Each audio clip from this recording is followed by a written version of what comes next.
అంటే ఇంతకుముందు మనం అనుకున్నట్టు హ్మ్. యాసంగిలో, వేసవిలో హ్మ్.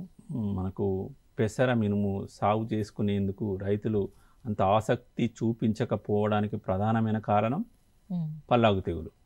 ఎందుకు రైతులు మీరు ఏవే ఈ పంటలను వేయరు అని అంటే, మా చేనంతా కూడా పండుబారిన ఆకు లెక్క కనబడుతూ ఉంటుంది, పల్లాకు తెగులు బాగా వస్తుంటుంది, మాకు దిగుబడులు రావట్లేదు అని చెప్పి ప్రధానమైన వాళ్ళ సమస్యగా చెప్తూ ఉంటారు. అయితే ఈ పల్లాకు తెగులు అనేది ప్రధానమైన సమస్యనే. కాకపోతే ఇప్పుడు ప్రస్తుతం పల్లాకు తెగులను తట్టుకునే పెసర రకాలు అందుబాటులో ఉన్నాయి, పల్లాకు తెగులను తట్టుకునే మినుము రకాలు కూడా మనకు అందుబాటులో ఉన్నాయి.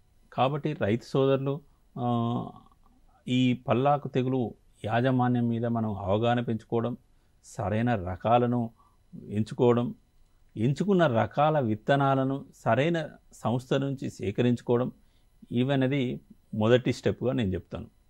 వీటితో పాటు మనము ఆ, ఈ యాసంగి దీంట్లో మనకు యాసంగిలో తర్వాత వేసవిలో వేసుకున్నప్పుడు మనం వేసే ఈ పెసర మినుము చుట్టూరా మనము ఏం చేయాలంటే జొన్న కానీ మొక్కజొన్న కానీ బార్డర్ రోస్ అంటారు, మేరసాళ్ళు అంటారు, అంటే బార్డర్ రోస్ లెక్క ఒక 2-3 వరుసల్లో వేసుకోవాలి.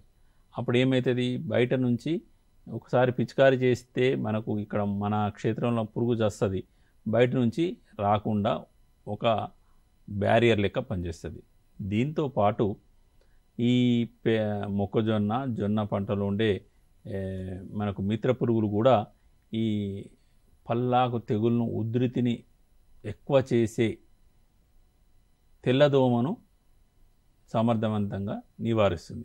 ఈ 2 రకాలుగా కూడా మనం ఉపయోగపడుతుంది. కాబట్టి రైతు సోదరులు ఈ మన చేను చుట్టూ మొక్కజొన్న సాలు కానీ జొన్న సాలు కానీ వేసుకోవాలి. ఇంకొక ముఖ్యమైన అంశం ఏంటంటే పసుపు వర్ణపు జిగురు అట్టలు, అలాగే లేత నీలి రంగులో ఉన్న జిగురు అట్టలు ఎకరాకు 15 వరకు అక్కడక్కడ పెట్టుకోవడం ద్వారా మొక్క పంట ఎత్తు మీద కంటే ఒక జానడు పైకి ఆ జిగురు అట్టలు కనబడేటట్టు పెట్టుకోవడం ద్వారా పురుగులు అనేది అవన్నీ కూడా ఆ జిగురు అట్టకు అంటుకుంటాయి. సో అప్పుడు మనం ఉధృతి తెలుస్తుంది, తర్వాత పురుగుల నెంబరు కూడా తగ్గేందుకు అవకాశం ఉంది.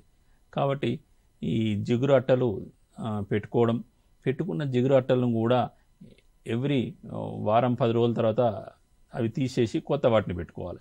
ఇలా చేసుకోవడం ద్వారా ఆ రసం పీల్చే ఉధృతిని, పురుగుల యొక్క ఉధృతిని నివారించుకోవచ్చు.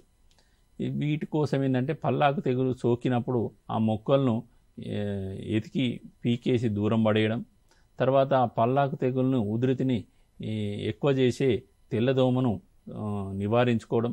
దీనికోసం గాను వేప నూనె 3000 ppm వేప నూనె 5 ml నీటికి 15-20 రోజుల వ్యవధిలో ఒకసారి పిచికారీ చేయడం, లేదంటే ఎసిటామిప్రిడ్ కానీ 0.2 గ్రాములు లీటర్ నీటికి, అలాగే డైఫెన్థురాన్ కానీ ఇటువంటి కీటకనాశులను మార్చి పిచికారీ చేసుకోవడం ద్వారా ఈ తెల్లదోమ ఉధృతిని సమర్థవంతంగా నివారించుకోవచ్చు.